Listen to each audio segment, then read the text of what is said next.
All right, folks, we've started the recording. I am going to wait just a couple more minutes before we kick off, just to allow a few more folks to join the call this evening. Thanks for joining us.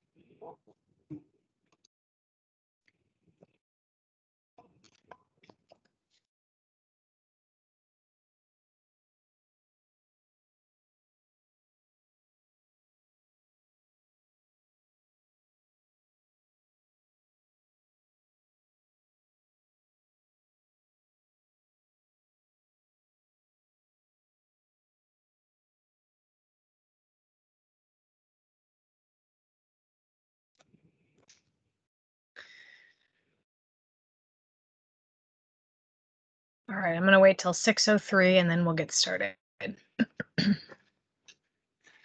You guys can hear me, right? Everyone is so quiet. We hear you loud and clear. Okay, Yep. thank you. No problem. Yes. Yep. Everyone's used to muting themselves by now, so I appreciate that for sure, but sometimes you never know if I'm talking to myself or not. Thank you.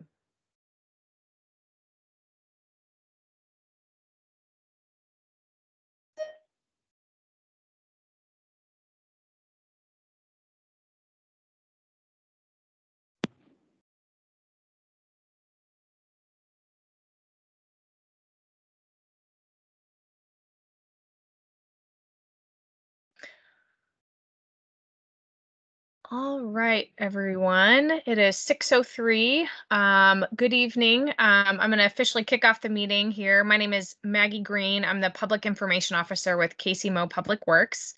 Happy to be here this evening to talk about the Cesar Chavez Complete Streets project, as well as a couple other things happening in the West Side, and then kind of leave lots of time at the end to answer questions, have a little bit of a discussion about this project and other complete streets initiatives around the city that we're doing.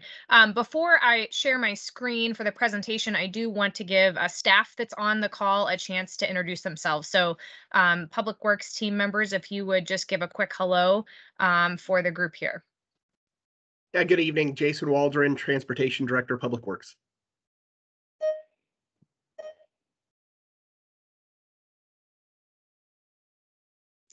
And Wei, looks like you're muted. Can you unmute for us? Wei Sun, Public Works, City Traffic Engineer. Thanks, Wei. Monica Kearney, Public Works.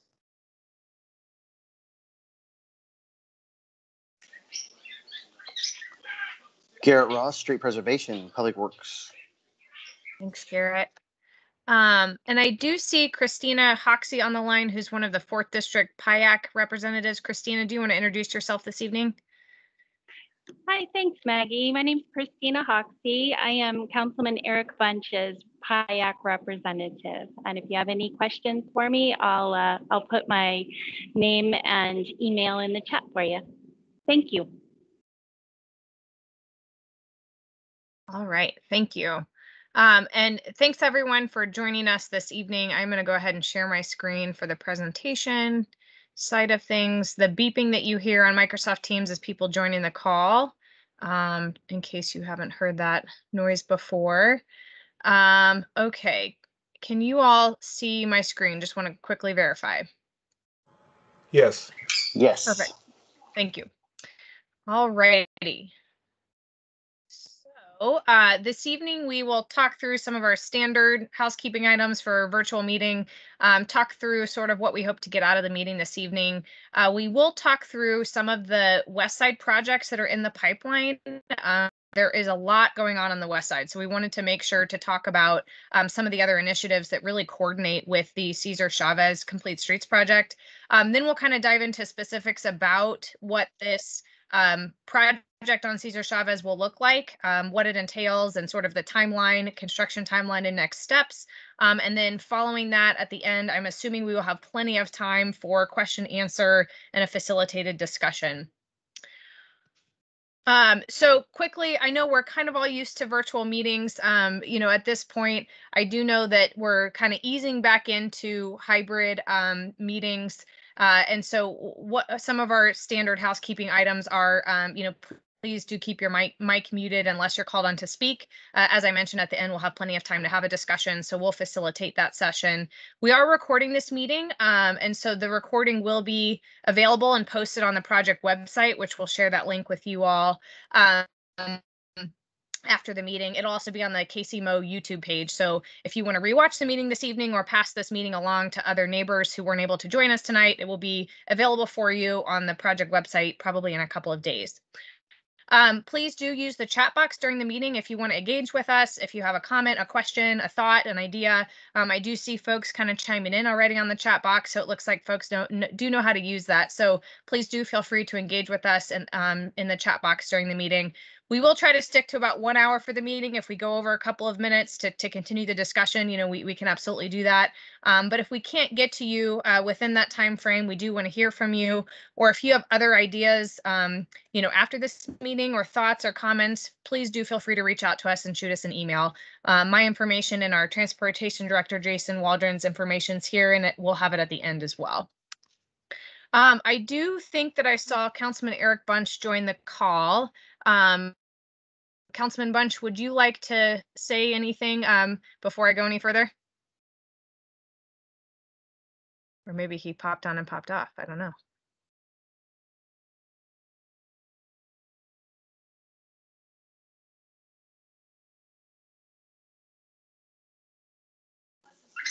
I show that Councilman Bunch is still on there, but he is muted. Okay. Hi, it's dinner time in the Bunch house, and we're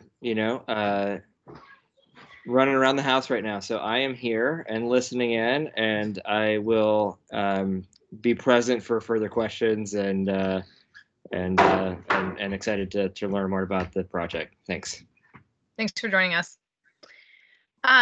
So really quickly, what we hope to get out of the meeting this evening is, like I said, present sort of a high-level overview of the Cesar Chavez Complete Streets project, really discuss what is a pretty quick timeline for next steps. And then, of course, one main goal is to hear from you all, answer questions, address concerns or ideas that you may have, and have that facilitated session at the end. So those are some of the goals for the meeting this evening.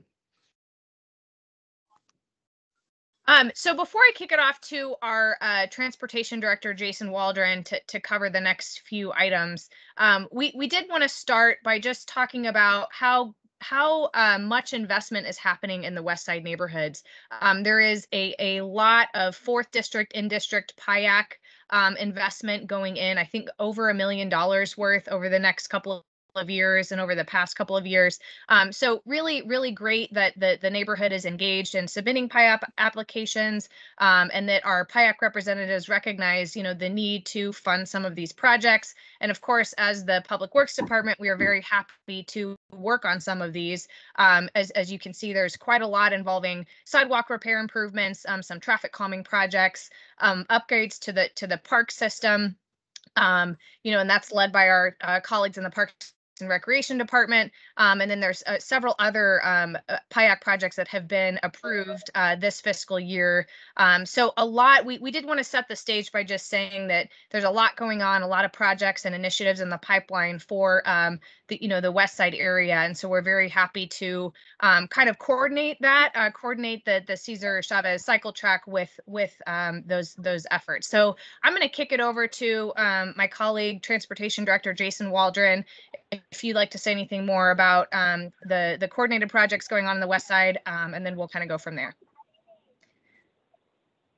Yeah, thanks, Maggie. Good evening, everyone. Thanks for joining us tonight.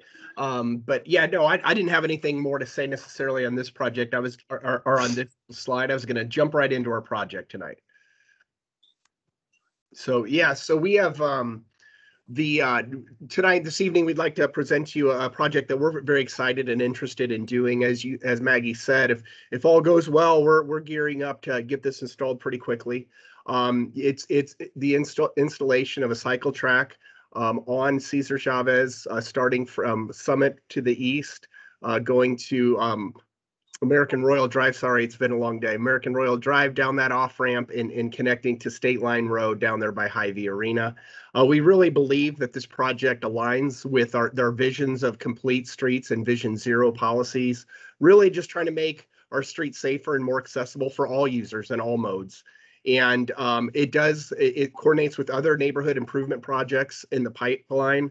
What it's really done for us, and these are the kind of things we're looking for, we're taking our complete streets policy and our street preservation program and looking for opportunities to put them together and accomplish more than one goal, which is obvious some inherent efficiencies and certainly some inherent budget efficiencies. We do believe, this connection is consistent with the Greater Downtown Area Bike Plan that was passed in October of 2019. And one really exciting, if you start looking forward, I don't know if you've been watching the newspapers or social media. I think there was something as recently as today. There's a lot of effort and investment going on both sides of the river, in the Kansas River, down in the West Bottoms near the Hy-Vee Arena, both KCK and some other groups, including that existing railroad bridge, making that a pedestrian space. And then you look over to the east, downtown Kansas City, some really nice projects and excitement with 20th Street and other bike projects. We're getting ready to do a few other investments in the area. You can really start to see this network building itself out. And like I said, really connecting destinations for people to ride safely with their bikes, scooters, walk, jog, you name it. I did kind of already spoil the excitement of the alignment rollout, but as you can see here, here's an aerial image of that alignment. Again, in the lower right hand portion of the page with that cone, that intersection is Summit and Cesar Chavez. It would head east, and then until it got to the American Royal Drive, as you can see, then it would go down that what I'll call an on ramp, and then follow American Royal Drive again to State Line Road. What you can expect in this improvement project is kind of what I mentioned before. First and foremost, a full pavement upgrade for Cesar Chavez from Summit to American Royal Drive. That's from curb to curb. Included with those pavement improvements will be a two-way cycle track, which will be located on the north side of Cesar Chavez, and then kind of on the southern western side of American Royal Drive as it kind of transitions directions. In order to make a few of those transitions and crossings, we will include some enhanced pedestrian crossings. And rest assured that one travel lane will be maintained heading west on Cesar Chavez. Where we're at right now, like I said, we've made a lot of progress. And so right now we're finalizing the striping plans for that design. I was just informed today that our construction crews are a little ahead of schedule, so they're ready to mobilize when we're ready to give them the go-ahead. We are hopeful that not hopeful, we expect the project will wrap up by midsummer. Our contractors are getting pretty good at these things. It bears noting what you see a picture here of is a user in a cycle track on Gillum Road, which we've just recently installed one segment, and we're getting ready to kick off. Actually, we may have kicked off today that last segment. So we're going to have a cycle track there that runs all the way from Brush Creek all the way up to McGee Trafficway. So we're pretty excited, again, how this network is kind of building itself out. And then, this is just going to lend itself to other coordination. There's a lot going on the west side. There's a lot going on in the city. And we're really trying to look at all this comprehensively and not just do one-off projects, but make sure we're connecting people with neighborhoods and destinations.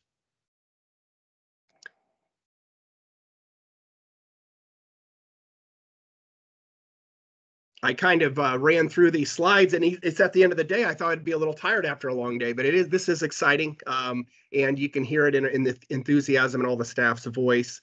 This is certainly how to get a hold of myself and Maggie. But the main goal was not for you guys to have to listen to us talk for 60 minutes, but to make sure that we're available for any of your comments and questions. And Maggie, I'll hand it over to you before we hand it back to the group. Yes, I think this might have been the fastest presentation we've ever done, but I think the project is pretty straightforward. And I do see people chiming in with questions and comments.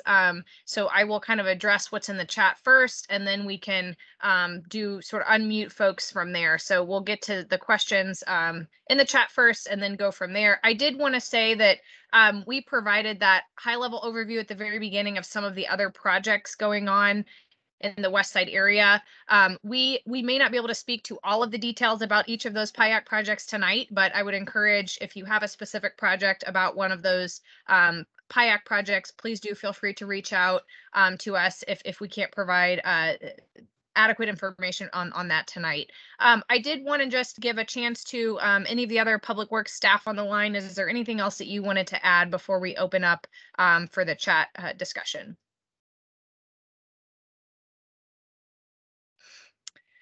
No.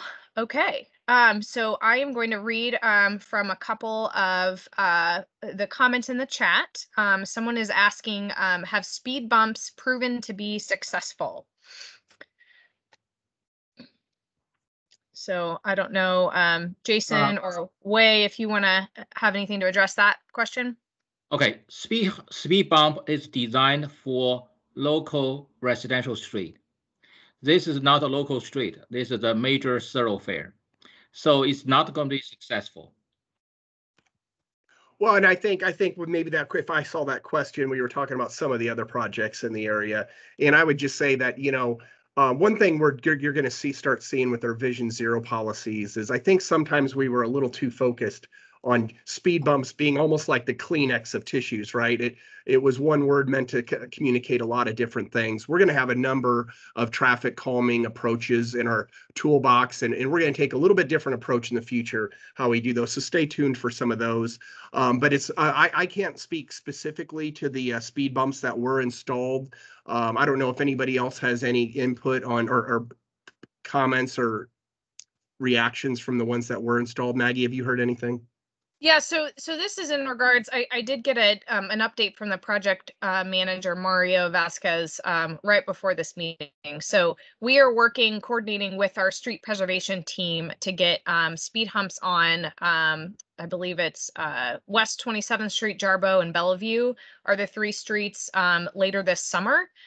We are actually finalizing the mailer, the letter that will go out to neighbors in the Sacred Heart neighborhood, as that's where those speed humps will be located. So in regards to the next question about where on Bellevue will they be happening, there will be a separate mailer to include all of that information that will go out specifically to the folks in the Sacred Heart neighborhood about those speed humps that will be installed later this summer.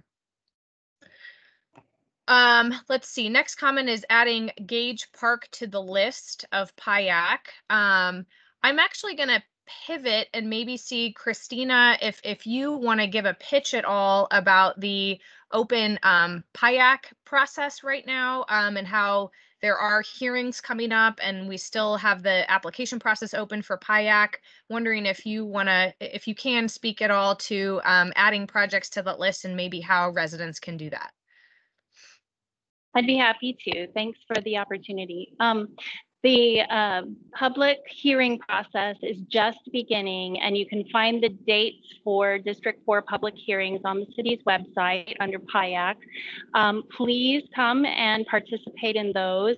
Work with your particular specific neighborhood or organization or association to determine what those priorities are for either those park improvements, those street improvements, sidewalk improvements, so that you can create a priority list with your neighborhoods and make an application. Those applications are due every year by August 31st. They are rolling applications, but if you get your application in by August 31st, then we can review those applications by the end of the year, work with the departments to do cost estimations on them, and then make our recommendations to the council members at the very beginning of the next calendar year.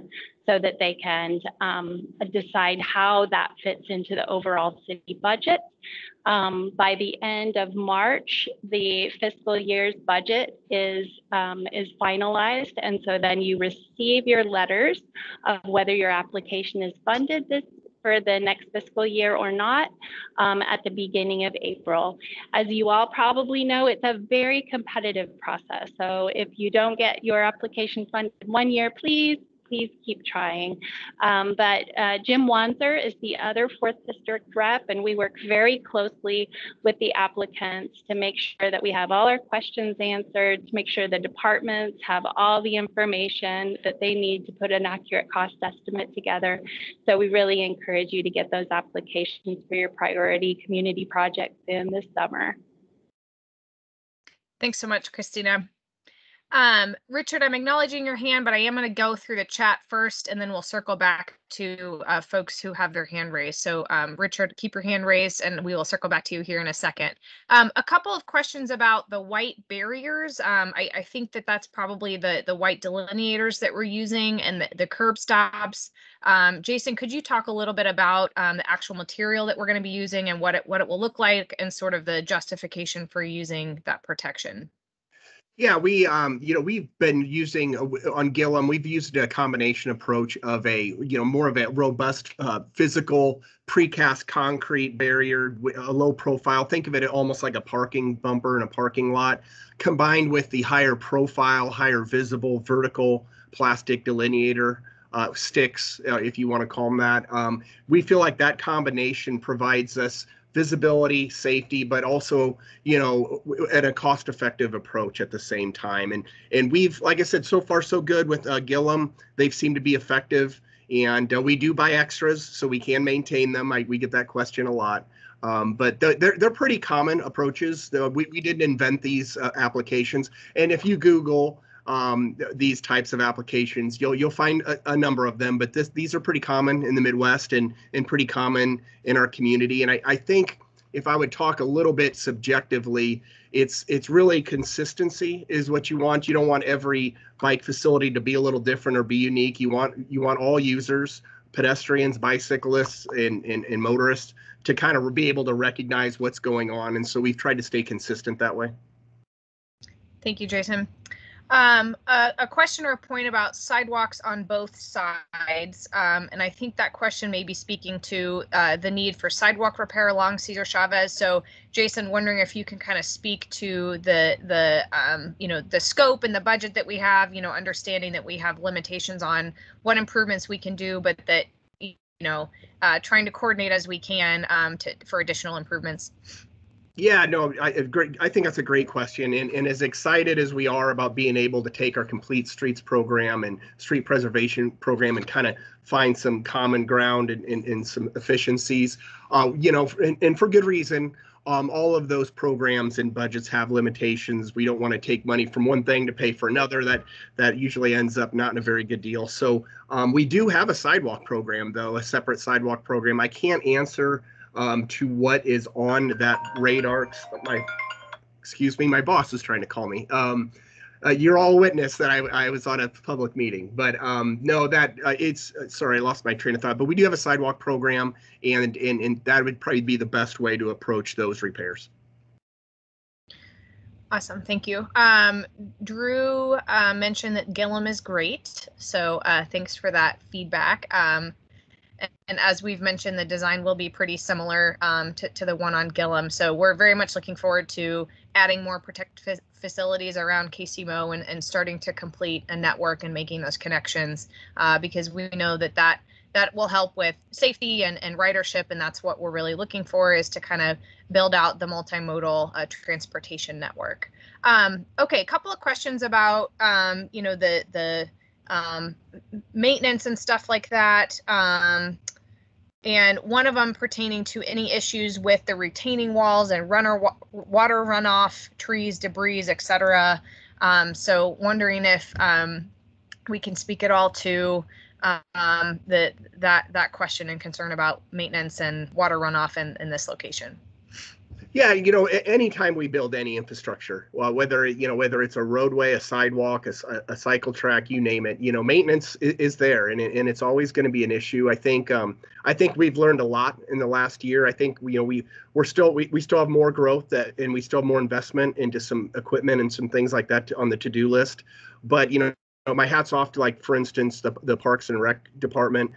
They got their skid loaders in on the other cycle tracks and some of the other bike lanes I don't know if I'd probably be unfair to say for the first time, but kind of for the first time consistently as part of the overall, like, snow removal, and keeping debris out.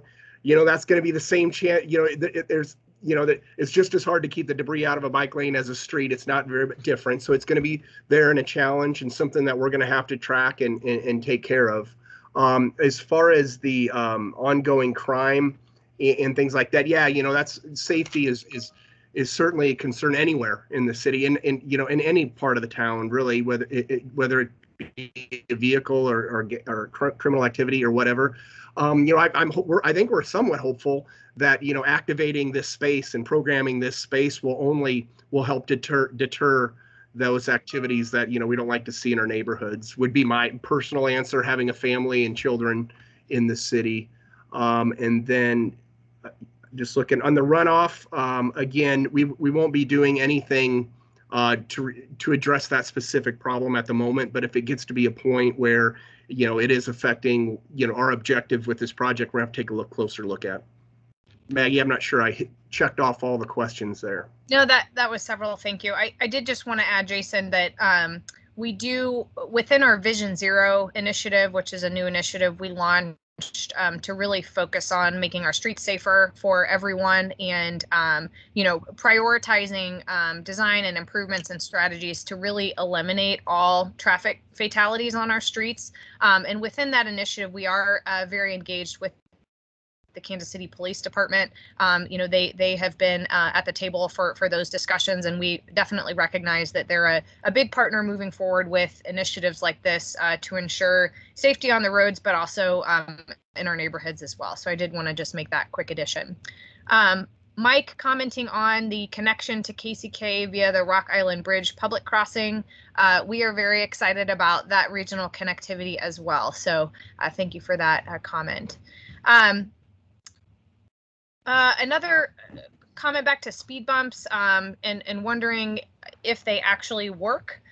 So I'm wondering if Jason or maybe Wei, you can talk about how there are different applications for different types of streets. And I think that what our teams, speed bumps are maybe appropriate for certain types of streets in certain locations, but then there are other traffic calming measures that might work in other locations. So I'm not sure if you can address the question there, or the comment there about speed humps again.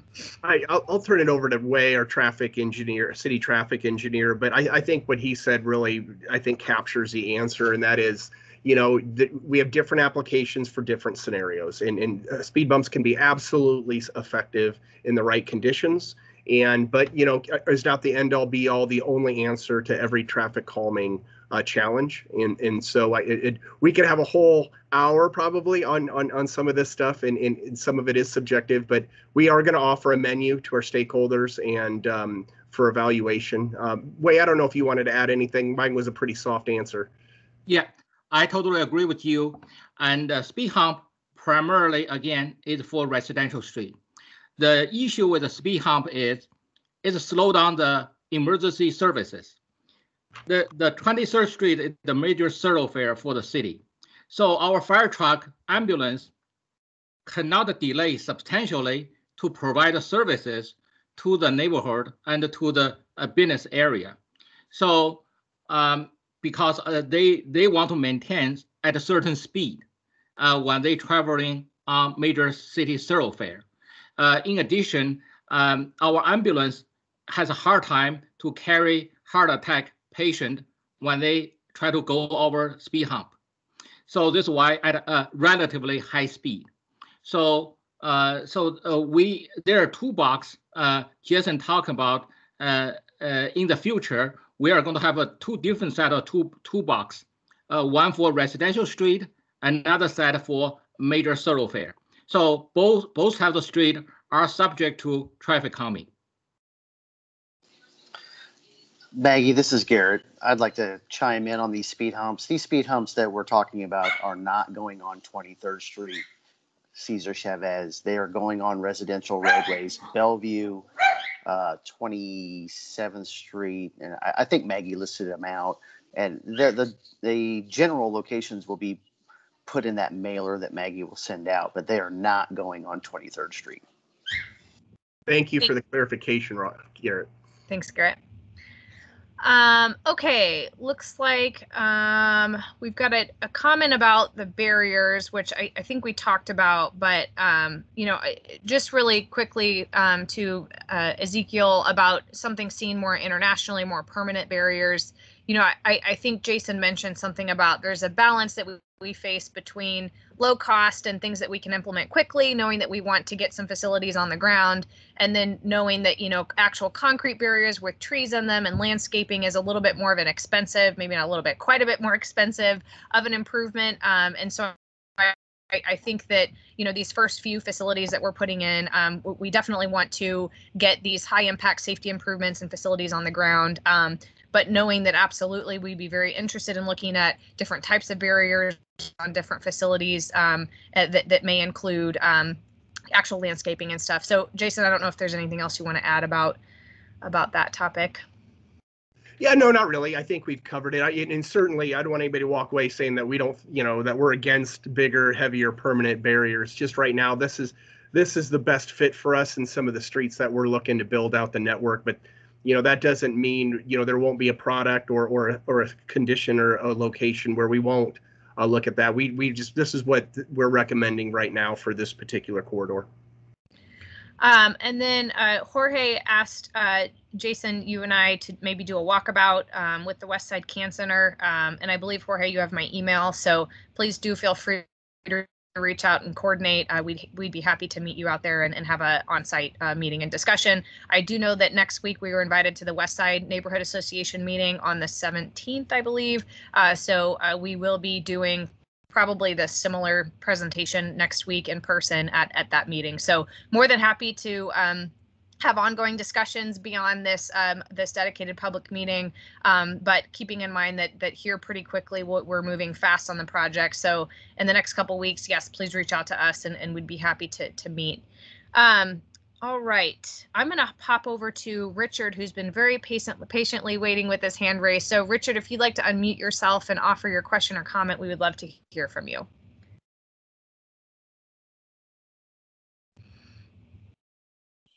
Can you hear me? Yes. Okay. The Cesar Chavez bike lane it's going to be on the north side only of that street?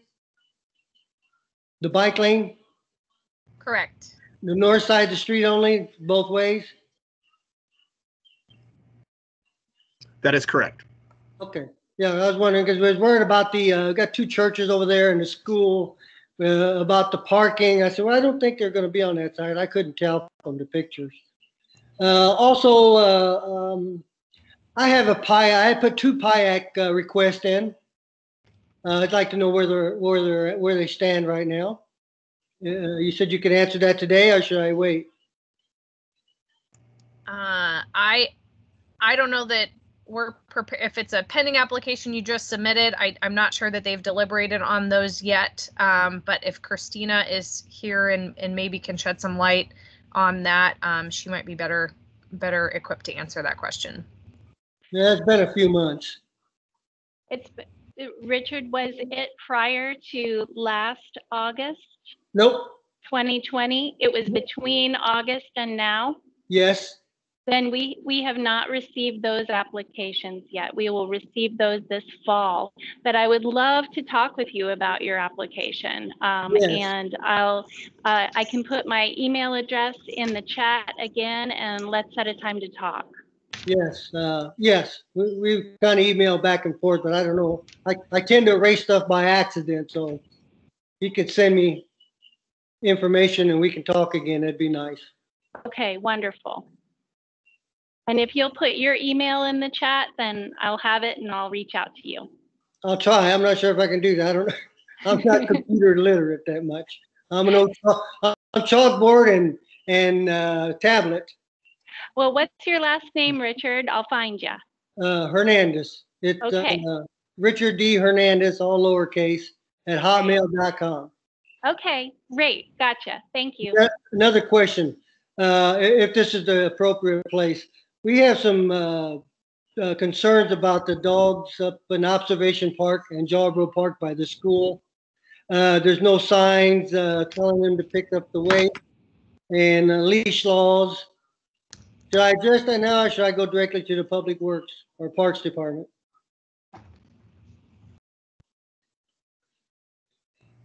Well, I would say the best way to take care of instances like that is to use our 311 Action Center, if you're familiar with that at all. Yeah. Of course, if you're seeing it specifically in parks, I would definitely encourage you to do 311s, because that's not us just pushing that off. That gets in our system. It's tracked. It's it's monitored and make sure that we get an answer out of it. And then it will get to parks. But at the same time, if you have any contacts at the parks, in addition to submitting a 311, that never hurts either. Yeah. Now, I was just going to write to them. We do call, but I'll write them a letter and see if we get something going on that. A lot of kids play up in there. Also, I wonder if I could get some copies of tonight's presentation before the next meeting, Maggie? Yes. I believe I have your email. Yes, I have your email because we emailed. So yes, I will send that to you ahead of next week. And I want to thank the city and Brian Platt, because we had this stuff on our proposal that we had given them. We have an area plan, but we submitted a proposal sometime back. We're still working on it, but I put all this in there too, the streetscaping and all that, and the sidewalks and all that, and I'm glad that they're over here. And he assured me that I didn't have to do all that. I measured the street sidewalks, figured up what it was going to cost square foot. I put prices in. I did a lot of work, but it didn't need to. But I'm just glad you're over here and giving some attention to the west side. Thank you all. Thanks so much. Michael, we see your hand raised. If you'd like to unmute yourself and offer your question or comment. Hi, thanks. Yeah, it's a great presentation. I think you're doing awesome stuff. It looks what I've seen so far looks really great. But I'm wondering, where could I find a map of the planned mobility lanes throughout Kansas City? I just looked in the major streets plan, and I didn't see a map of like mobile bike lanes or other micro mobility lanes. So the best place that I would start for now, we are implementing a lot of protected bike lanes in coordination with our Vision Zero initiative that just kicked off.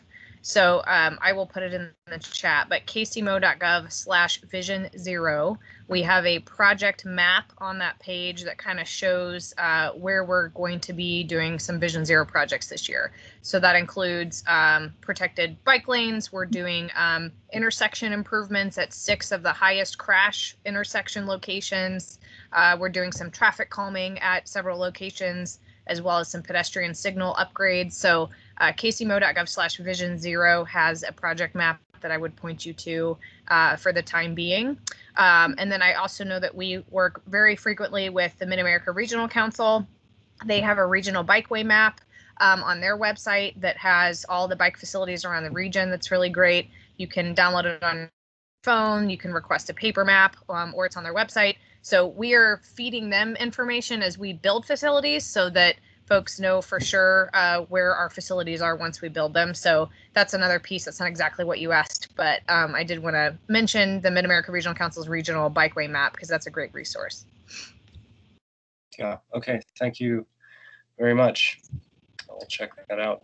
Yeah, so what I was really looking for is specifically east-west connections, because I think, Gillum is one.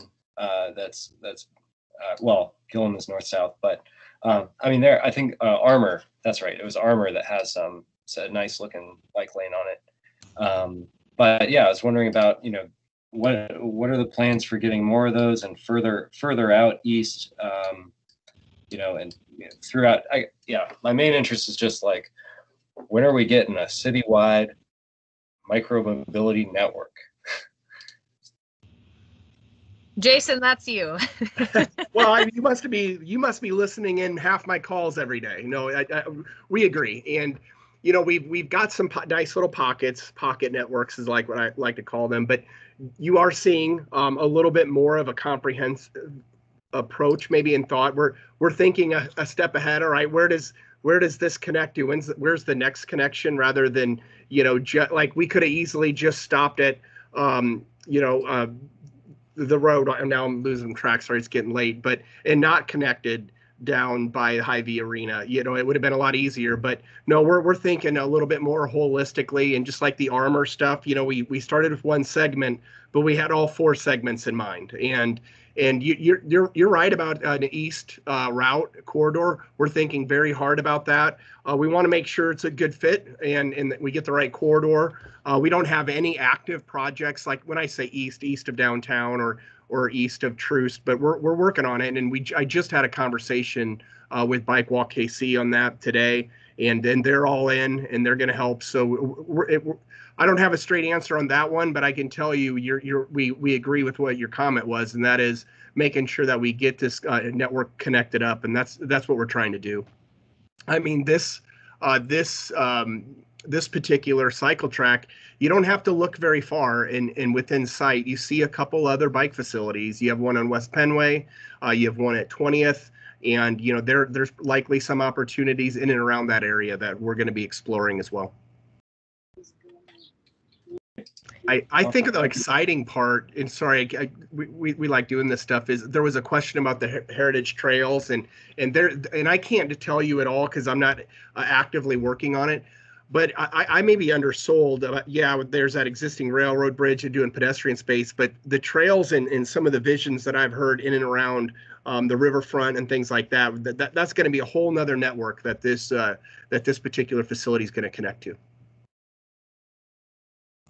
I did want to, the Heritage Trail question and Jason, what you were saying kind of made me want to make this connection. We are working also very closely with the city planning department, and they've done several what's called planning sustainable places projects in the past. The Gillum cycle track was first a study, planning sustainable places study. That is a program funded by Mid-America Regional Council, and they do sustainable placemaking, complete streets type of studies on major corridors. So Gillum was one of those projects that we took that study, that public engagement, and that kind of built and paved the way for the cycle track project that we implemented. There are several other actually east-west corridors that have been done with planning sustainable places projects. Truman Road is one of them that goes through the heart of downtown and all the way to Independence, actually. And then Linwood Boulevard was a recent planning sustainable places grant. So the Public Works Department, obviously as funding is available, we are looking to plans and studies like that to kind of help give us a roadmap on where we can start and what designs might be out there. So just wanted to point that out because I know that sometimes folks say that we don't coordinate very well between departments, but there's definitely a lot of coordination going on.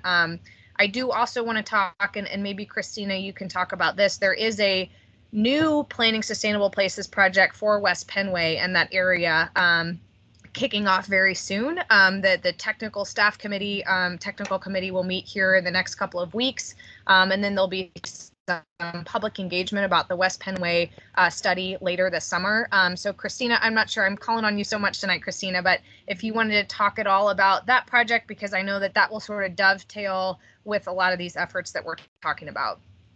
So true. No, I appreciate it, Maggie.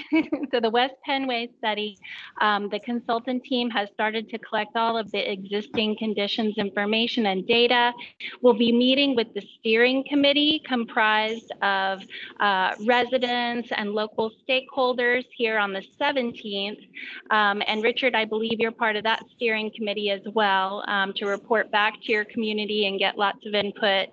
And then we'll meet with the technical team, like Maggie said, just a couple weeks after that, to round out that input from the local steering committee with the departmental input on upcoming projects as well. So that West Penn Way corridor study is really between 17th and Summit, and it'll be looking at ways to enhance safety for pedestrians, bicyclists, and drivers, and really connect that corridor in a safer way that also addresses stormwater and flooding and placemaking opportunities as well. And we want to really focus on an implementation and action-oriented path, like the Public Works team has been talking about tonight, what can happen soon. So really looking at an implementation pathway that gets some of the community's priorities for safety launched as soon as possible. Thanks so much, Christina. Looking at, let's see, some comments about West Penway. Thank you for that comment. Let's see, and then it looks like it's a comment from Mike, the UG, Unified Government, KCK, is planning to continue the Kaw Levee Trail on the east side of the river, traveling north. So yeah, that's very important that KCK, we have met with several of the designers and developers. I'm sorry for the background noise, everyone. Several folks working on the KCK Levee Trail system over in KCK, and so we are making sure that we're coordinating with things going on over on the Kansas side as well. So very, very excited about that coordination. Does anyone else have any other, I don't see any other comments or hands raised. So I guess we'll just leave the next couple of minutes. Does anyone have any other questions or comments that they didn't put in the chat that they want to make sure we discuss this evening? Hey, Maggie, Eric here. I just wanted to say thanks to everyone for participating in this conversation, and I've been listening in and out as best I can with kids running in and out, and something I think many of us can relate to right now. I'm very excited about this, and I Mike at 6:46 p.m. Made the comment about. As you pointed out, about UG continuing to expand the levee trail system. What I see this as, in addition to all of the sidewalk improvements that we're going to be making the west side in the next few months, as well as some traffic calming in the Sacred Heart part of the neighborhood, and then hopefully more and more things in the future, and some parks improvements as well.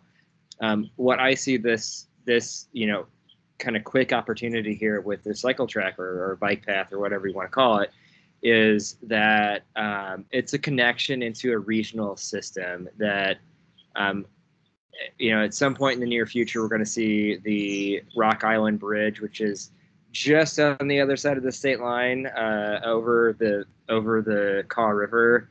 KCK continues to expand their levee trail system over there. This is going to be, I believe, greater downtown, specifically the west side's connection into that regional trail system. And I think that's a really exciting thing. I mean, imagine being able to hop on a bike in the west side or, elsewhere in downtown, ride a bike path all the way to, down to the Kaw River, up to the Missouri River, all the way out to the east, all the way to Independence, or to the west into Johnson County. I think this really presents great connection into a regional system. So I don't want that to get lost in all this. I know you brought that up, but this is a big picture thing, and this is a really exciting opportunity. And thank you for making this happen and for presenting all this great information. Thanks so much. We definitely agree. Okay, Michael Kelly and then Michael Wiebe. Well, thank you again for putting on this meeting. It's been very informative. I did want to just ask, I know that there's been some discussion about work on West Penway, do you know if there is also discussion to try to connect the two projects at some point if the opportunity arises? We will certainly be looking for that opportunity as we explore the design concepts for West Penway. Yes, and we'll be staying in close connection with Maggie and Jason and the team in Public Works.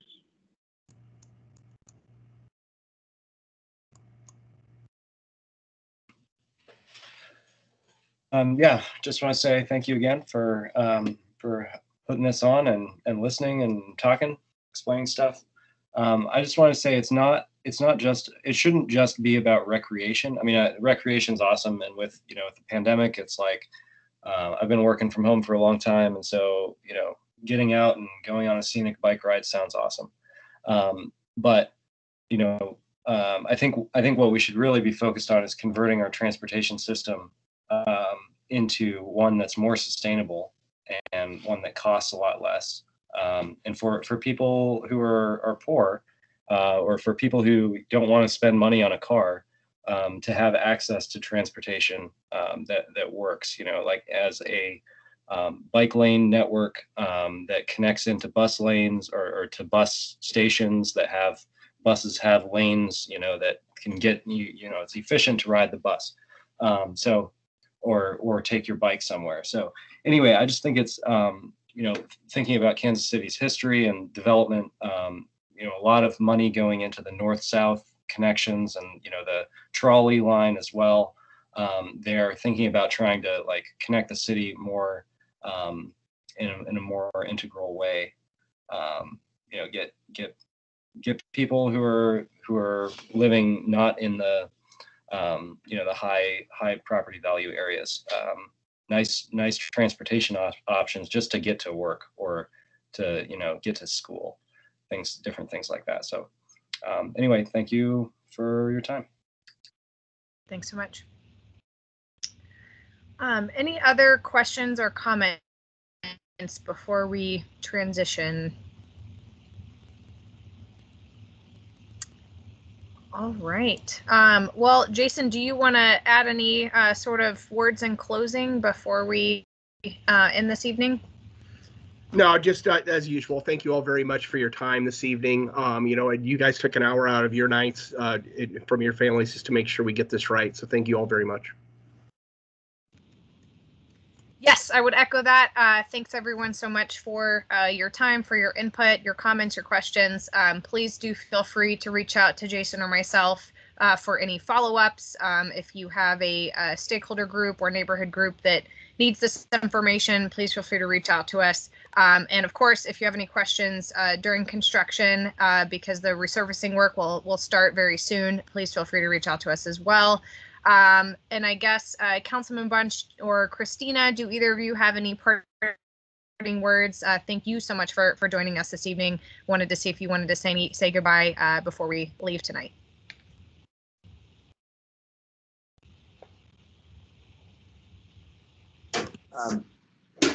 Yeah, I think I already said everything, but thanks everyone for participating tonight. This is an exciting project. Thanks to the Public Works Department for working through this and working quickly on this project. Yeah,